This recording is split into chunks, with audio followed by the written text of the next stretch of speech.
This is a rather strange story of a very famous scientist who may well have met his end by not going to the toilet in a timely fashion. The scientist in question is a guy called Tycho Brahe, who gets his name mispronounced in many different ways, and I've just mispronounced it in yet another one.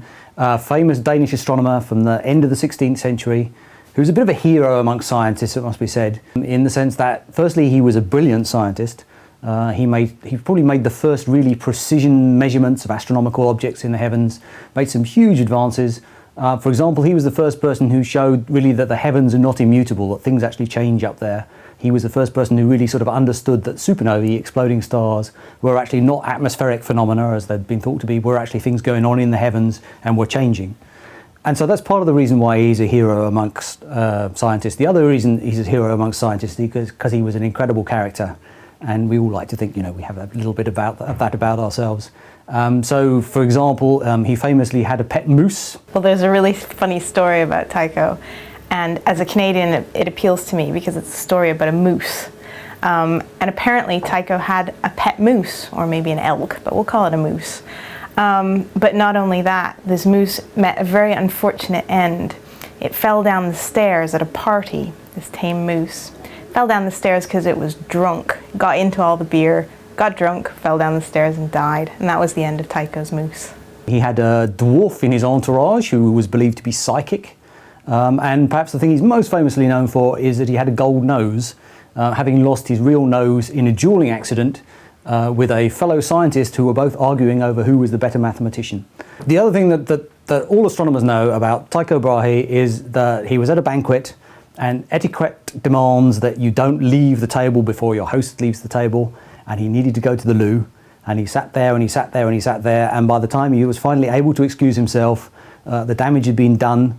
He'd given himself some serious bladder infection by not going to the loo in a timely fashion, and he died a matter of days later from the damage that he'd done to himself by not going to the loo. So this was reported by Johannes Kepler, a famous astronomer in his own right, of course, who was the person who figured out the nature of the orbits of the planets around the sun, who was sort of Brahe's student, and he was with him sort of in the days leading up to his death, and promised to complete various of the pieces of work that Brahe was doing, but also wrote an account of this unfortunate final end to him. And of course, from that, there's actually a rather direct link into the whole of modern physics, because Tycho Brahe made these first proper measurements, astronomical measurements. Kepler then used Brahe's measurements to figure out the motions of the planets around the sun. And of course, Kepler's understanding of the motions of the planets around the sun led directly into Newton and his understanding of gravity, and sort of is responsible for the birth of the whole of modern physics. So in that sense, I guess he's probably sort of the great-grandfather of the whole of modern physics. So the thing that's in the news now is that this is, in some ways, it's a bit of an urban myth, possibly as to whether or not he really died that way. At the beginning of the 20th century, his body was exhumed to try and figure out whether he'd got a bladder stone, a kidney stone, or something that could have been the cause of all this, and they couldn't find anything. But what they did find was huge levels of mercury in his moustache hair.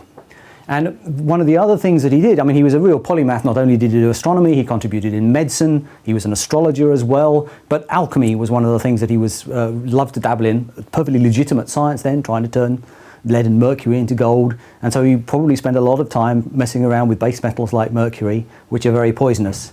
And so the alternative came along that actually he might have died of mercury poisoning instead. But the tests that were done at the time were unfortunately inconclusive.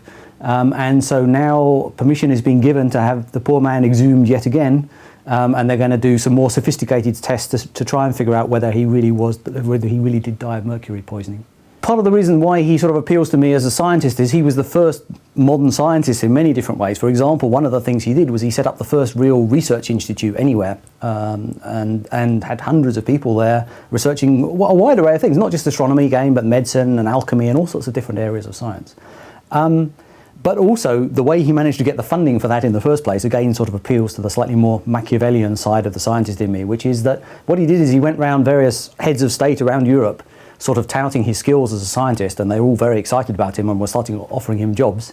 And at that point, he went back to the King of Denmark, which was where he really wanted to be, and said to him, look, I've got all these offers from all these kings around Europe.